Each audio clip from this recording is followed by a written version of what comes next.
You're listening to Discography Discussion, episode 246, Antestor, hosted by Dan Terry. Don't you want to see all your flaws in high definition like I get to see mine every week? Geoff Kane. No. And Joseph Wren. I'd like to point out Dan is the one in this scenario who says drink less beer. Presented by discussmetal.com.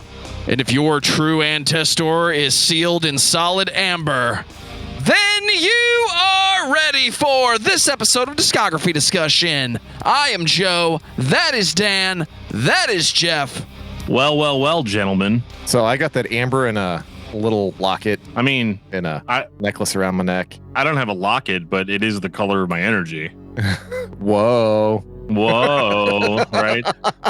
Nah, we're just kidding. It's a secret 311 episode.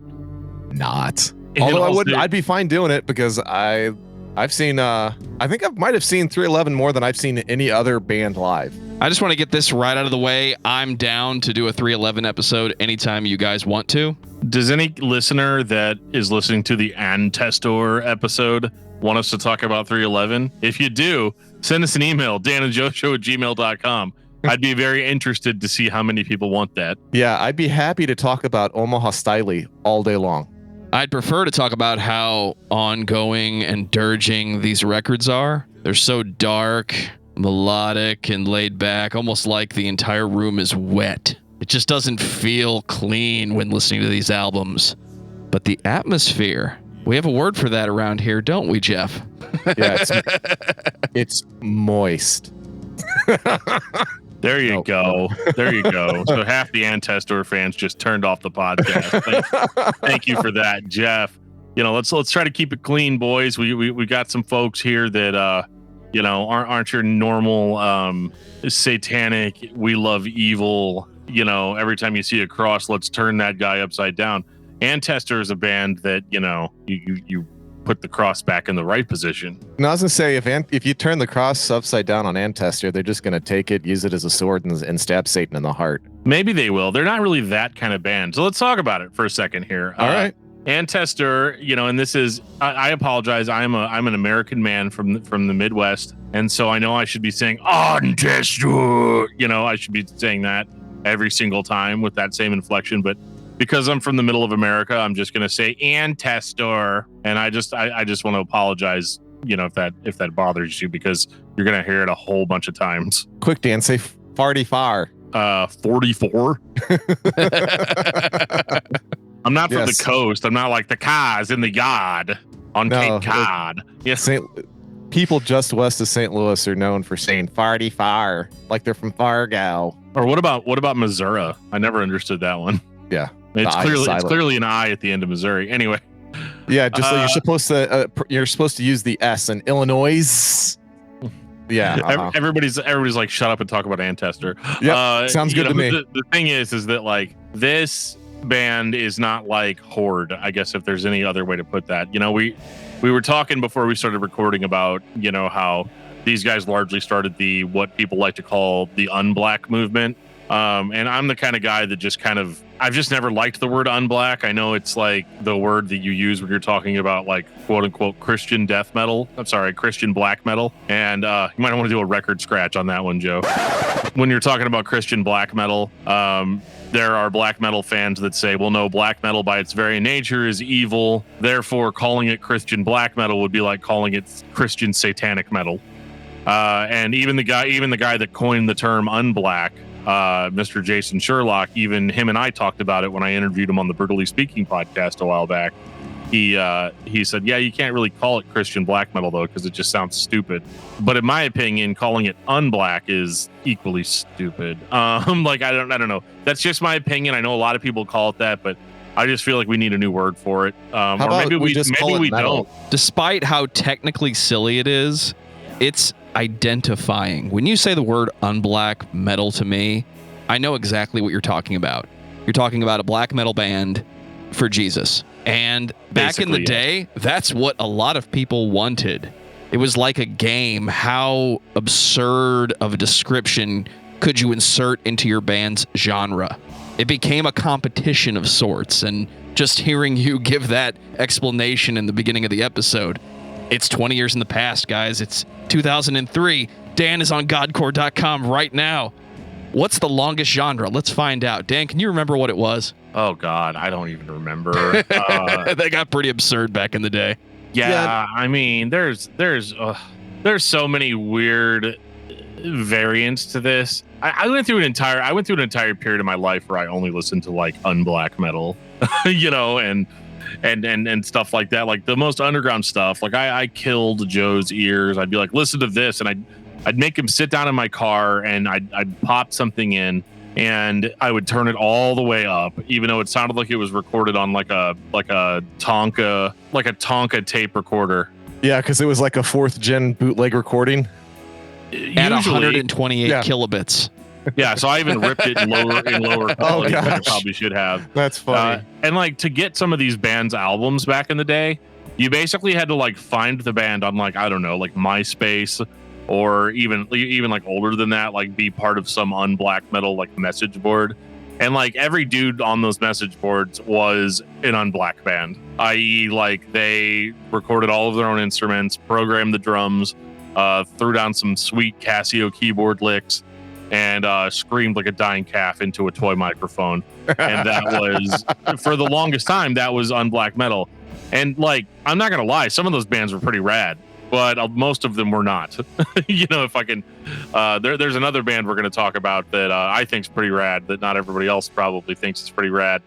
But we'll get to that, on a different episode. Yeah, I do want to say this real quick. The one thing that I do like, and it's actually what I actually really enjoy about Christian metal in general, is taking something that's a negative and turning it on its ear and using it as a positive. To me, that's like really, really cool. Like when you can take something, that's how, like whenever somebody's bullying you when you're a kid, and they're talking about, oh, you're a nerd, you got straight A's. I'm like, yeah. And I'm going to go to college and I'm going to get a degree and you're going to go work at Burger King. I mean, it's stuff like that. Like obviously that's considerably more vain, but I'm just trying to give an example of why I like it. It kind of gives it a special kind of energy. I don't know what it is for me.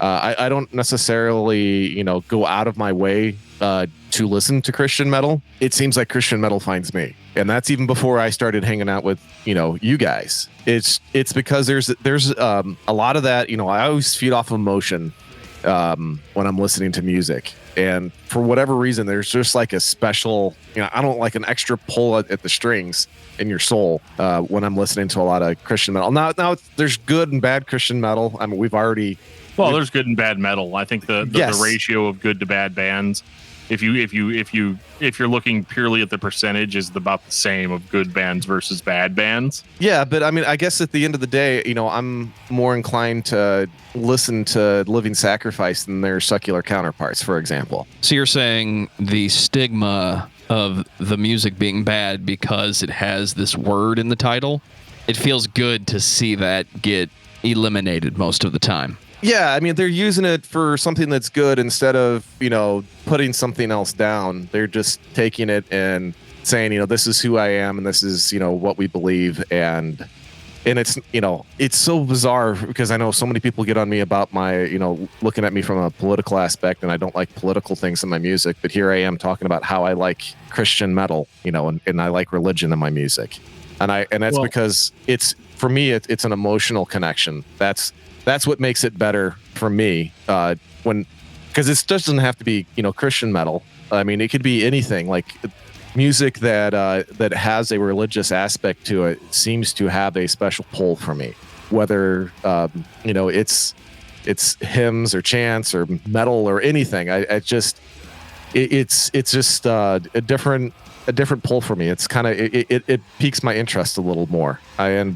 This is another band that falls right into that I think these guys are fan-freaking-tastic. The fact that I hadn't listened to them much, and it is hard to get their music, to me is actually a bummer, because I think these guys are amazing. Well, allow me to be devil's advocate here, and then I promise, guys, we'll start talking about the albums. But I'll be devil's advocate here. When you say it's something that's more positive, I guess it depends on your point of view, because for a lot of people, religion is not a positive sort of thing.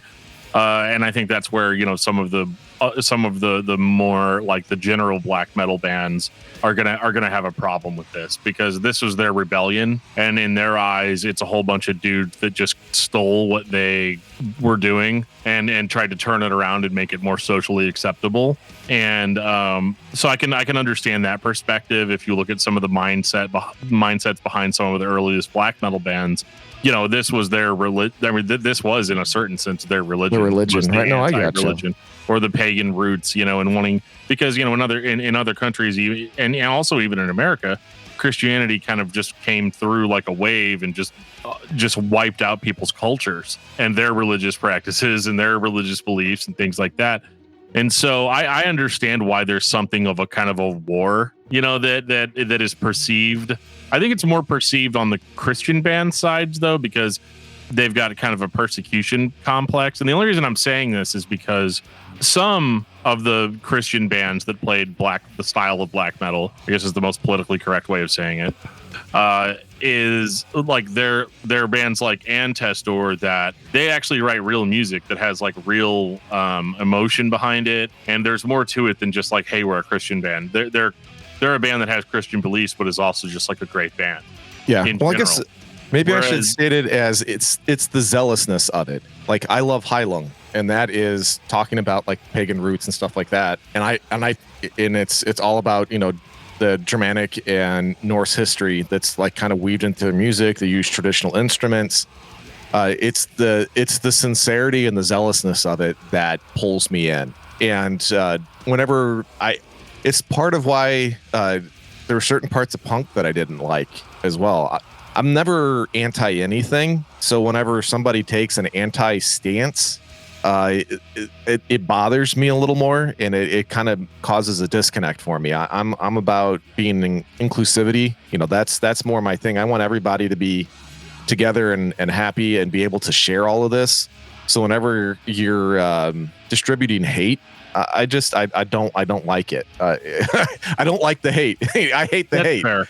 But I mean, I guess that's probably the best way for me to put it. I think the point that I'm getting at, though, with the whole unblack thing, is that there are bands like Antestor that are like a legitimate like expression of belief and musicality. But then there's a whole bunch of the other in the black metal scene that I kind of dealt with whenever I was younger, or the unblack scene that I dealt with when I was younger, was that a lot of those guys turned out to be just as elitist and hateful as their black metal counterparts. Like they delved too deep. They got so black metal that you'd have an album called like Satanic Rebellions Crushed and Satan Beheaded, and like it just became like it became more anti-Satan than it was Christian music, if that makes sense. And there is a difference. That's when you get to that point, you really do. You're right. You become a mockery of yourself. Yeah, and that's why it's hard for like black metal fans to take bands seriously. And the entire point of this conversation is that's how bands like Antestor will get overlooked, because they can get kind of lumped in with that scene. It's like a guilty by association sort of thing. I gotcha. Whereas you've got bands like Crimson Moonlight and Antestor, and like you mentioned, like Living Sacrifice, and some of these bands that were trying to do this sincere thing, and then it was everything that kind of cropped up around that became a problem. And all of that was really just to say is Antestor's not like that, man. Yeah. 2 days later, Dan and Geoff finally shut up. Well, before Dan and his cassettes subject Geoff and I to some old times cruelty, I'm going to take this time to say thank you to everyone for listening to the podcast. Thank you for listening and for subscribing. If you are not a subscriber, then you can find everything Discography Discussion at discussmetal.com. We are on Spotify, Apple and Google Podcasts, TuneIn Radio, Stitcher, iHeartRadio. So if you have an Amazon Echo or a Google Home, you have no excuse. Ask it to play the latest episode of the Discography Discussion podcast, and it will. We're also on Facebook and on Twitter at Discuss Metal. Be sure to like, favorite, and subscribe. It really helps us out. It lets us know you're listening, and now Dan is going to tell us all about 5-star reviews. We do enjoy our 5-star reviews here on Discography Discussion. Every time we get one, we will read one on the show, even if it's not 5 stars. Just, I don't know, throw me some stars. Throw me 1 star, throw me 5 stars. Throw me some stars, and if I dodge them, I'll read them on the show. That was a ninja joke. Cheesy. And I would like to take a minute to shout out our beloved patrons, the people that support us financially and really in a lot of ways are the reason we're still doing this. They've supported us far beyond anything that I would have ever expected. And for that, I appreciate them. Who are they? Well, they are Lost Fiction, Kyle Driver, Timu. I'm sorry, I just can't. I can't do your last name justice. So I'm just gonna say Timu. I appreciate you. Dangerous Dave, Ryan Rowe, Richard Renz, Big T, Brandon Miranda, Ken Zapla, Tantalize Fungins, Best name ever. Jeremy Prince, Josh Moser, David Brown, Samuel Woodward, Brian the Dean, It's Me, comma, Brave, Lance Allagood, The King of Metal. Alexander, Patrick Asplund, and Jeffrey De Los Santos. The actual Mac. Thank you guys so much for your contributions every month. We appreciate you. And, we really appreciate our Patreon subscribers. But we also appreciate you guys too to listen to the episodes. And we don't ever want you guys to feel like you have to give us money to enjoy the show. You can always leave us a review, send us a message, send us an attaboy. Send us a message saying you want us to quit after that whole unblack discussion. Just let us know. We're here and we're receptive. We try to respond to everything that gets sent our way, so don't be shy. So Dan, tell me about Antestor. Oh man. Okay. Antestor is a Norwegian. I'm just gonna say what all the band bios say. They are a Norwegian unblack band formed in 1990. They are one of the earliest examples that I can think of like Christian extreme metal. I mean, that's kind of ignoring like all the 80s bands. You had like all of that stuff, but like they're basically credited for starting the European Christian black metal scene. They even had a release on Cacophonous Records, which is, notable for bands like Dimmu Borgir and Cradle of Filth. And so like they were in it, like for this Christian band to have kind of slipped into that sort of world was very notable. And they did that by just being a great band and not being really a parody of anything. When people talk about Christian music, they always like to say, oh, well, they're just the Christian version of X band. I can't think of any other band that sounds like Antestor, especially not in black metal and definitely not in the like kind of death doom origin that they sort of had. They were wholly unique. The band actually calls themselves sorrow metal. And I think that's actually a pretty apt description, considering the fact that they are very sad most of the time. Until we like start getting later on into their discography and they start getting significantly more aggressive.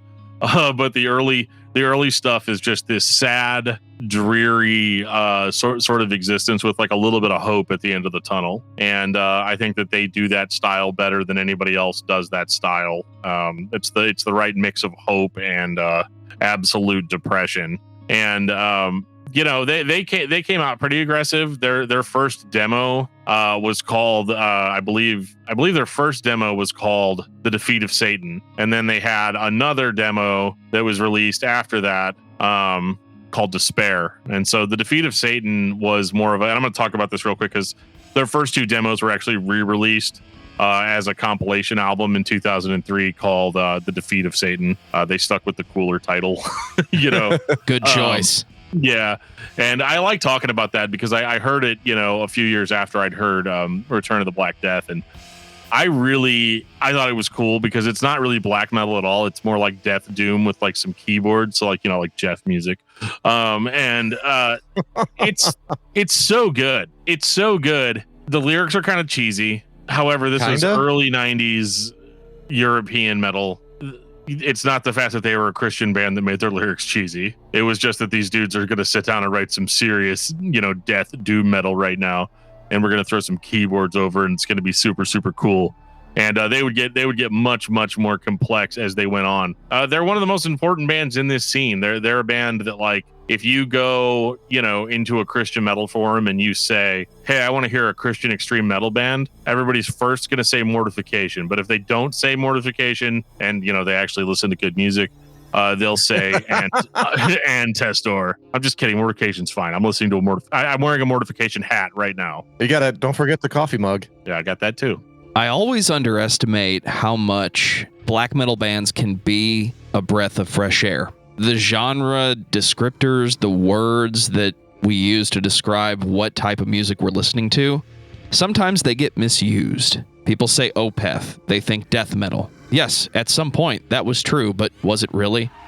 Not really. It was prog metal with Cookie Monster vocals. So when I'm listening to Antestor, it's the almost complete opposite of the type of bands I listen to on a daily basis, but the genre doesn't really change. So it's the fall. It was Halloween a week ago, and this had the same kind of fall to winter vibe. It has that feeling of darkness and trying to make you a little uncomfortable in places. But if anything, I would describe the feeling listening to this band.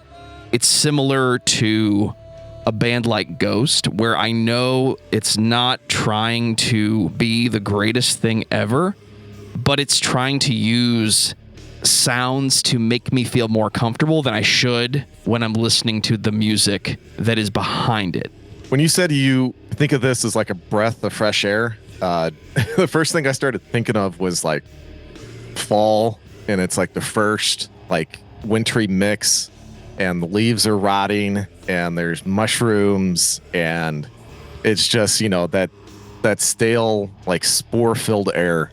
That's kind of what I think of. And then the whole, like, they're embracing that, and that's mainly because you got to have all of that before you can grow something. That's kind of how I look at it. And so I actually really, I like these guys way more than I thought they would. I thought I would, because this is one that I didn't, this is one of the few times where I can say, yep, I don't know much about them going in, and really, really like it. Most of the time when I go in, even though I like, you know, bands that kind of branch out, when I the first go around, when I listen to a fresh listen to a new band, I kind of give them a poo-poo, you know, a thumbs down right off the get-go. And I was like, I gotta listen to you more to improve upon what my perception is of you. And I did not have that feeling at all with these guys. I could tell, like the first album that they came out with, 1994, I could tell that, you know, production wasn't there yet. You could definitely hear the chops. The chops were definitely there. The vocalist was okay, not great. I actually like the second the harsh vocals better. The second vocalist, but that's just me. And Dan already knows that which one's my favorite album, so I can't really say anything on that. Geoff is going chronological on this discography, not necessarily in the order of official release. Can I say that? You can say whatever you want, Joe. You edit the podcast. But no, Joe's right. I mean, that's exactly how it is. I mean, one was we have an album that was released in 94 that got leaked in, what was it, like 97? The different company like pressed 50 albums, and then a ton illegally, and a ton of bootlegs kind of spawned out of that, and kind of like made this huge underground vibe for these guys. And so people really started paying attention. And but yeah, it was a good album. Just production quality needed some help. Geoff really wants to talk about Martyrium, 1994, 97, 99, 2000. I think this album was re-released multiple times. Yeah, it's fine. Martyrium. Oh, I'm sorry. I thought Geoff was going to talk, but that's fine. I'm going to anyway. Talk? Okay. Oh, no, yeah, I'm talking now. No, you lost it. There was a whole pause. First recorded, second released. I didn't hear Martyrium until I heard their later stuff. So I went into it being like, all right, here we go. Another black metal classic from the boys in Norway. And that's not what I got at all. I got this like slower kind of doom metal album. Although I will say that there are elements of black metal, or at least like roots of black metal in Martyrium. And honestly, like, I think the vocals are superb on this record. They are so deep and absolutely abrasive. It's like they're very dense. They're very dense vocals. And I love it. I love how deep they are. I love how cutting they are. And I like how easy the dude actually is to understand. Even though you're saying the production quality isn't quite there yet. For a early 90s release by a Christian heavy band from Norway, you know, this sounds really, really, really good. It doesn't sound as bad as like a Christian metal band from Indonesia would sound, you know, around the same time. But again, we'll talk about that later. This is one of those, like, really good. We talked about this in the Crimson Moonlight episode too, that like these guys kind of showed up on the level already. They had good enough. And yeah, it's not stellar production because some of their later stuff sounds really good, but this is like good enough to where you'd listen to it and you'd feel really justified if you're an underground metal fan. This is full of haunting, just oppressive riffs and atmosphere. It's not doom metal in the sense of like you're going to fall asleep listening to it. It's driving enough. I think there's actually a lot of diversity in the songwriting on this record where they'll kind of put you to sleep with like a kind of a pretty like melodic section, and then they'll move into like these kind of driving like power riffs. And I think that the riffs are kind of basic. They're absolutely not as basic as they were on the Defeat of Satan. They're much more complicated, but like overall they just kind of chunk away at their own pace, and that actually drives the atmosphere of the record home. I love the little tiny bits of black metal sort of sounding melodies that are in some of these songs too, usually in the intros. You can tell almost every song on Martyrium apart just because there's like a different, almost black metal-ish sort of melody playing at the very beginning of it.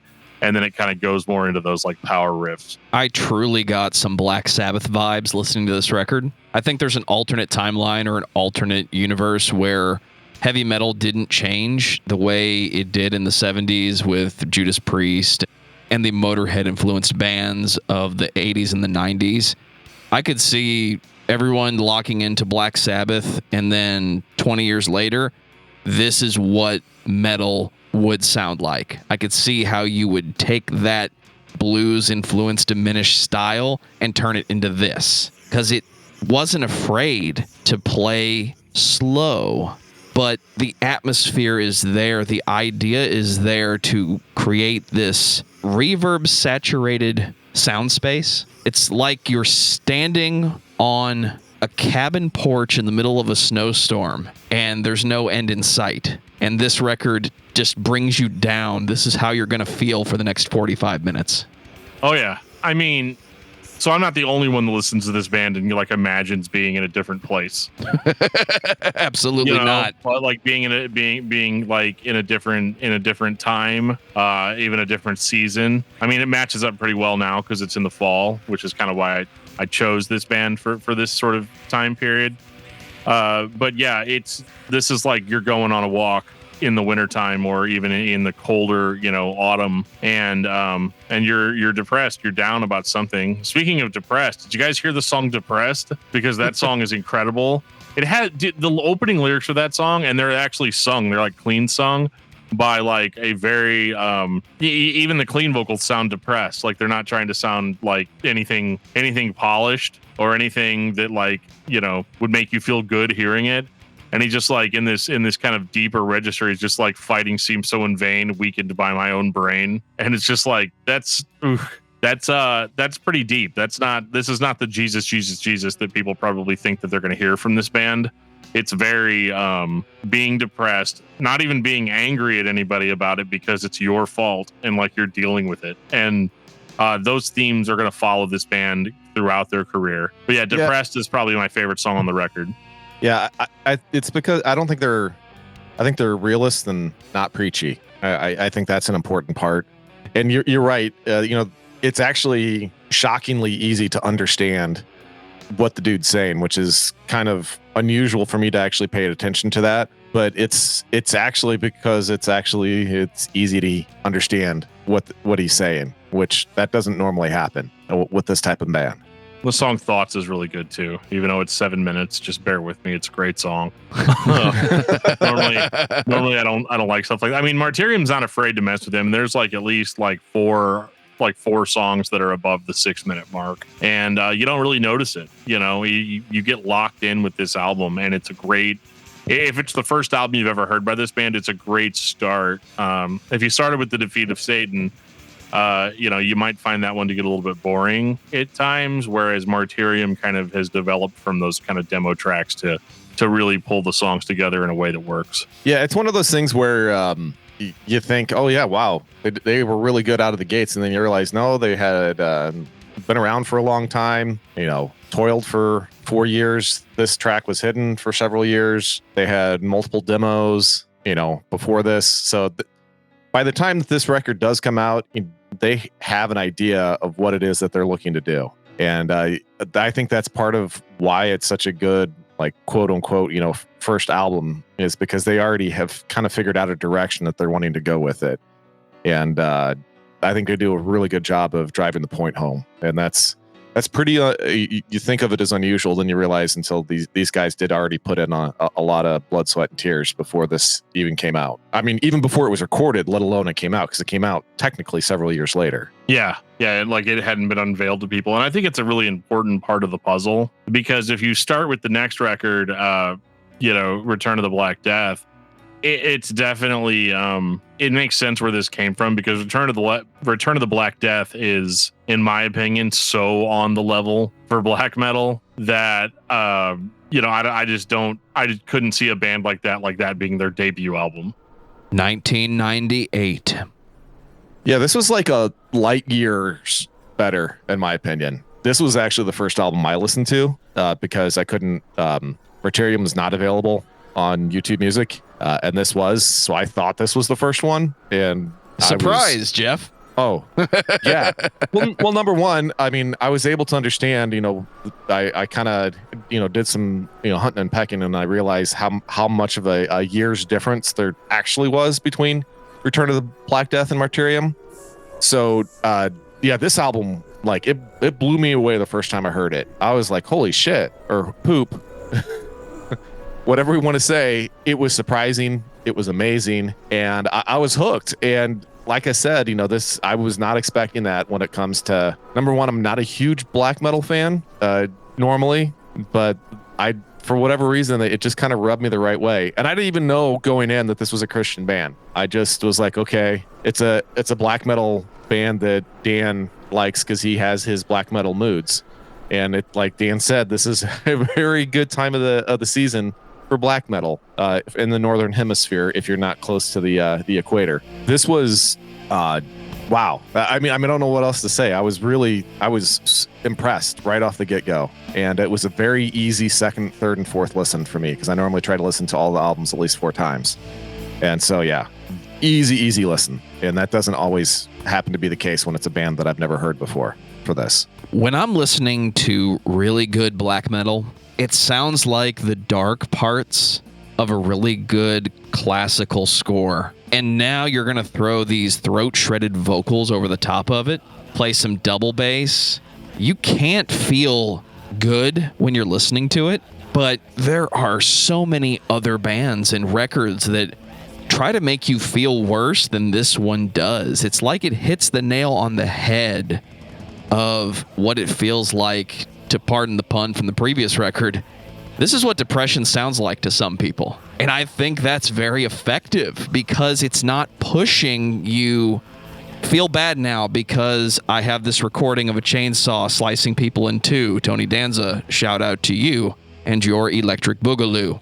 This is, if you sit on your porch right now and stare out at the woods and the snow is coming down and the moon is full, how do you feel? Did I mention it's cold outside?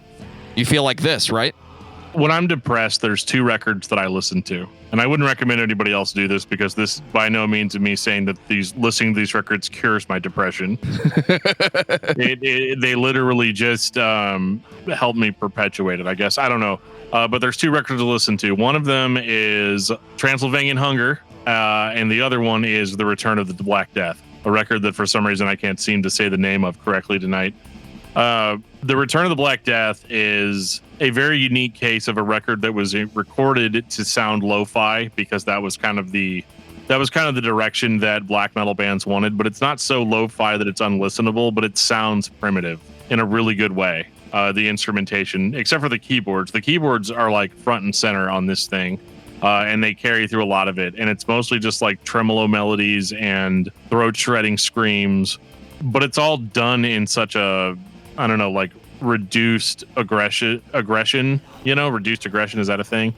Where it's it is just with the right medication. Yeah. I mean, it's just, I guess like one of the biggest things that people don't like about metal is that it sounds like people crying out in anger constantly. And the Return of the Black Death sounds like somebody crying out in pain, but nobody's coming to help them, you know?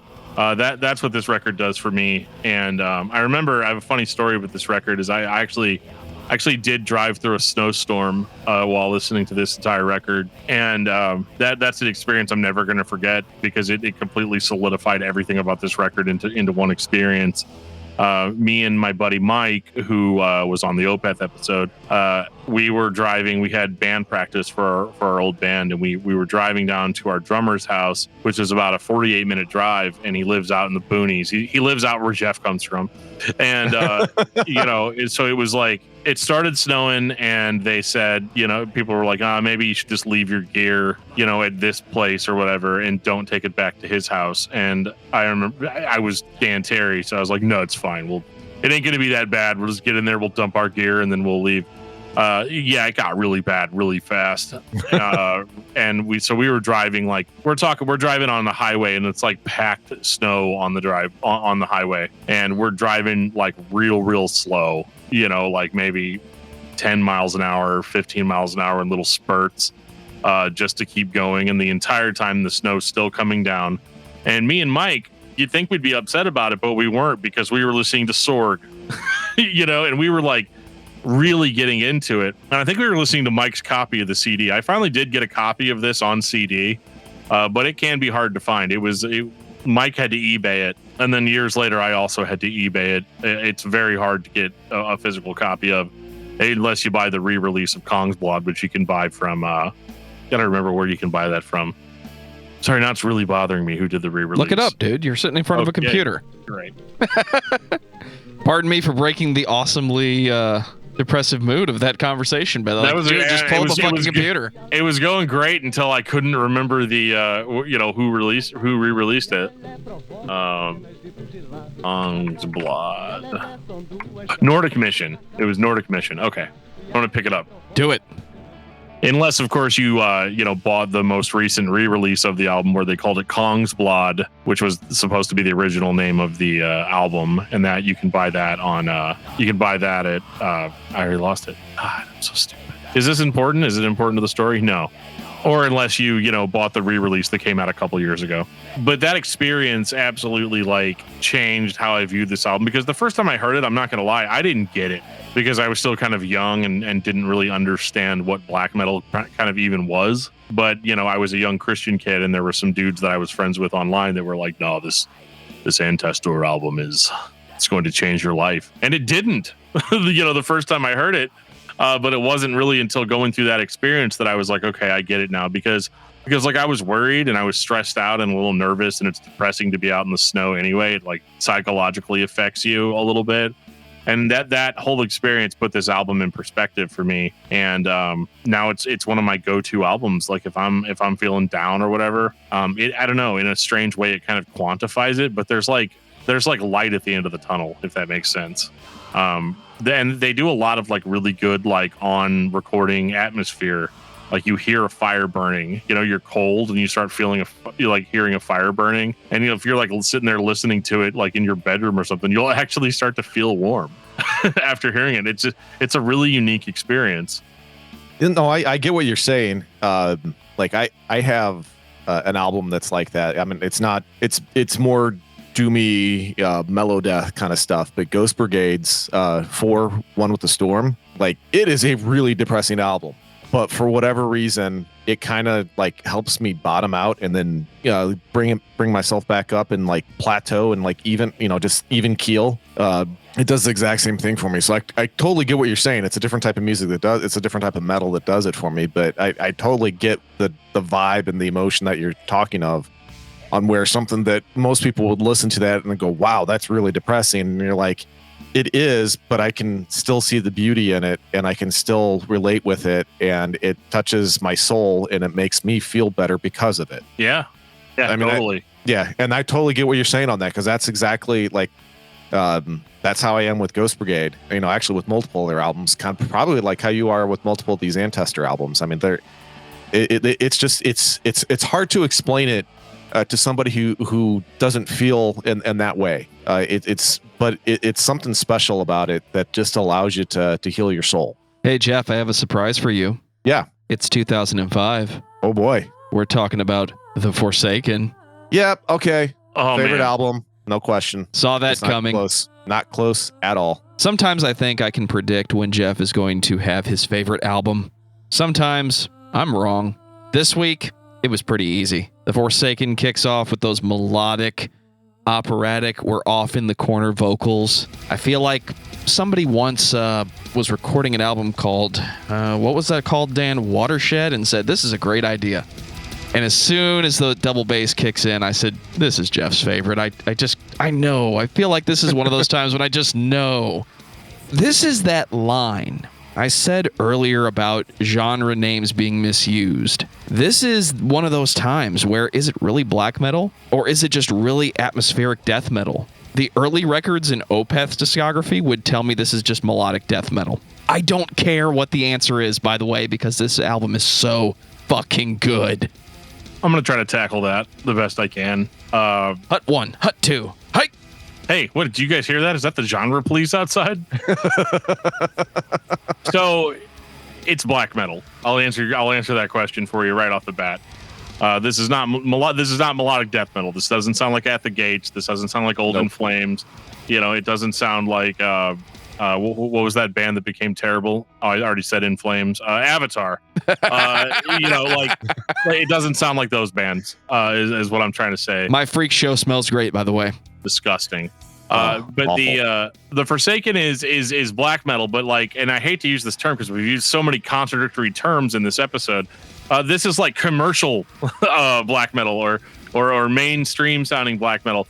This is the kind of music that Demi Borgir was making whenever they, you know, got seen on MTV by people, you know, or even Cradle of Filth. I think it's a lot heavier than that. And these guys are clearly masters. What's interesting to me about the Forsaken is how positive it sounds overall in comparison to the entire rest of Antestor's discography. Yes.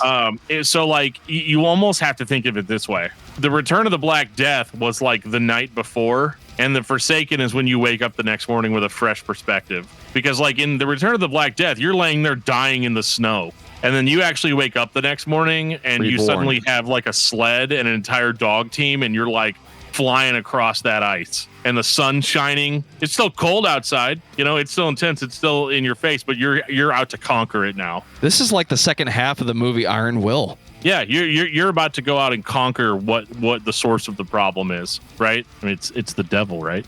But like anyway, you're out to like to fix it, or you're feeling better. And it's not that this album isn't depressing. I mean, you've got songs like Betrayed, Via Dolorosa, The Crown I Carry, there, and As I Die, obviously. But like, I mean, it still has that sort of like sorrow metal feel. But this is a album where the step up in production cannot be ignored. This is literally, they've been this like really cool kind of underground gem. They don't sound as good as a band with a budget, you know, but they sound good. Their material's good. Their ideas are good. They're even beautiful. And then you get to the Forsaken, and like suddenly there's a budget, and there's multiple takes, and everything sounds as clear as crystal. Now, there's a lot of black metal purists out there that are going to say that's not good. No. You go back to what you guys were doing on the Return of the Black Death. That's real black metal. And then you tell them it's Christian black metal, and they stab you in the heart. But like, it is, this is purely how you want to look at it. If you want my personal opinion, I guess that's probably why you're listening to this. I think it's fantastic. I think this is a vision realized in a way that I think that the band was just incapable of before. You've got a different vocalist on this one. He actually used to sing for a band called, and I'm going to say this totally wrong, but here we go. It's Vakavandring. I'm going to let you have it. They have Well done, sir. They've got a 3-song demo that's really good that I would highly recommend you check out, because it gives a lot of perspective on the Forsaken. Because with this vocalist, he is obviously going to be capable of performing everything off of Return of the Black Death without a problem. And on this, I mean, it's one of the best vocalist kind of upgrades I've heard. His black metal screams are some of the best I've heard in the business. I love it.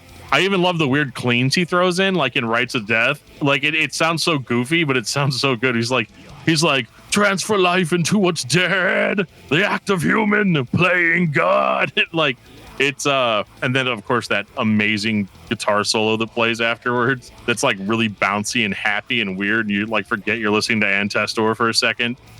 It's so good. Old Times Cruelty. Buddy and I used to play that on a radio station just to freak people out late at night. We'd be like, yeah, guys, here's POD. Now here's Project 86. Now here's Old Times Cruelty by Antestor. You guys still awake? And then people would call and request it. Be like, dude, that was actually really good. I want to hear more stuff like that. Well, the other thing I wanted to point out, and I actually liked the kind of the dichotomy of it, was the Anne-Marie Edvardsen, but however you want to say it. I really liked her vocals on this too. Yes. A lot. Like I was, this was like so chill. Like this is the type of music that I listen to at, at a campfire, not really a campfire, but a fire pit in my backyard, with a nice beer in hand and just kind of exhale out the week's troubles. That's what this album is for me. Like this was such an easy listen. 3 of their 4 albums for me are actually really, really easy listens. This one, no question, is going to stay in the rotation for me as somebody who hadn't listened to them before. This was, oh gosh, I can't believe how much I enjoyed it. In being pleasantly surprised like that, you kind of get jaded in this job, you listen to so much music, you go through so many different things. It's hard to be pleasantly surprised because you kind of expect everything that's coming your way. Nothing really surprises you anymore. And this was so good. And I think you're right. That hint of positivity that's mixed in with this, I think is what just made it turn the corner for me and really just made it that much more special. Is the fact that they took something that had been existing and it was the typical, formulaic approach. And they took it and they put a spin on it, and they kind of just said, you know what, this is how we envision it. This is how we think it should be, and it's great. And this is a must listen for anybody and everybody. Even the black metal elitists need to put their crowns of thorns aside and the crowns they carry. Yes, and listen to this, and they're going to say, okay, if I didn't know that this was a Christian band, I would like it, So it's even, I think if you it's one of those things like whenever you do like the blind taste test, you're always going to pick this one as compared to a lot of other stuff. Whether you know what it's about, it doesn't really matter. You hear it and you go, okay, that's the one I like. And that's what this album is for me. I think emotionally it's super satisfying to hear this album because like the last time you heard this band, like it was in 1998, it was 7 years ago. And you got done with that one, and you're like, "Oh God, I hope those guys are okay," And then you don't hear from them again until 2005, and you're like, "Oh, you're alive, thank God," like cool. And they're fresh and they're heavy and they're out to prove to the world that this whole like Christian metal thing that everybody thinks is a joke is actually super legit and is something that has its own fan base, has its own following, and is able to stand toe-to-toe with some of the most popular bands in the genre. And I can't pass this up, the fact that Jan Axel Blomberg, a.k.a. Hellhammer, who played in Mayhem, played drums on this record. Well, he's a session musician. He didn't join the band, but right. To have that level of credibility. You know why he did it too, Go back to 1984 and tell that dude that he's going to play on a Christian black metal album. You know why he did it, right? Money? No, it was a double barrel salute to the black metal scene. That's fair. He's like, I can do whatever I want to do. I don't have to play drums in every black metal band and only play drums in your quote unquote black metal bands. If I want to play drums for these guys, then I'm going to play drums for these guys. I don't care what you say. I don't care what you think. Well, that's cool. Yeah, I was gonna say there's nothing much more metal than that. No, I think it's and obviously the drumming is amazing. It sounds fantastic, and Before this record came out, they actually released an EP called Det Top Live, which has one of the same songs on it. But there is a song I would encourage everybody to listen to called Grief. Last Season. It's really, really, really, really, really, really good off of that. So, just pull it up on YouTube. We'll link it, or I'll link it. I'll send Joe the link and he'll link it. And then you guys can listen to it. But yeah, it's such a great album, and honestly, like, really cemented these guys as the real deal as far as these bands go. We talked about X-Toll a while back and how great they were, and those are the guys that'll turn around and be like, "Oh no, you guys need to go listen to Antestor." They're like those guys are the real deal. And yeah, this record was obviously like got them more fans, I think, than they had ever had before combined. Yeah, I will say this. The one other thing, since Anne-Marie Edvardson, it's making me want to go check out the Third and the Mortal. That was the band that she used to be in, and I have not listened to them. But that's how much I like her on this. Like, I'm actually going to actively pursue it and it not be related to the podcast. So I'm super curious to see what their discography is like, because I know she's on a couple of the albums. I think there's Painting on Glass and In This Room. I think she's on those 2 of the 4. So I definitely want to check it out. 2012, Omen. So can this be my 1B? It could be whatever you want, Geoff. You're allowed to like what you like. Yeah, it's definitely my 1B. Yeah, you're not allowed to not like things that I like, but you're allowed to like what you like. Yeah, I like this album a lot. Let's just keep the feeling going from the last record. Give it some more modern heavy metal feel, and then let's just see what happens. It sounds epic. It sounds fully realized, if you can fully realize a black metal sound. 4 albums, a few EPs, a couple demos, and an almost 20-year career at that point. I think they figured it out. Can we get 7 or 8 more of these, please? With the current timing, this is the year for a new album, please. Can I get my hopes up yet? I mean, it's interesting to see how they went for the brutal on this one. They went for the throat. This is by far the heaviest Antestor album. And don't send me an email telling me about how, the Death Doom riffs on Martyrium and Return to the Black Death are technically heavier than the black metal riffs that are on the... I get what you're trying to say, but for the purpose of this episode, I'm going to say it's the heaviest Antestor album. Citation needed. But I think that it is very aggressive. That's certainly aggressive. They are really going for the throat on this one. And what it creates is kind of an interesting yin-yang with the Forsaken. I think both of these records complement each other really well. Whereas the Forsaken takes the more sort of melodic, kind of positive sounding thing. You get to Omen, and now we're at war. Yeah, and I think that's probably why I like it. They do reflect upon each other quite nicely. The one thing that surprised me on this was I heard an EBO on this, and I was like, no way, I haven't heard an EBO in like 20 years. And I was like, you got to be kidding me. That's on here? That's awesome. Hey, Geoff, there's an EBO on this album. I know. I remember trying to play with one, and it was such a pain in the patootie. I didn't care for it. I wasn't patient enough.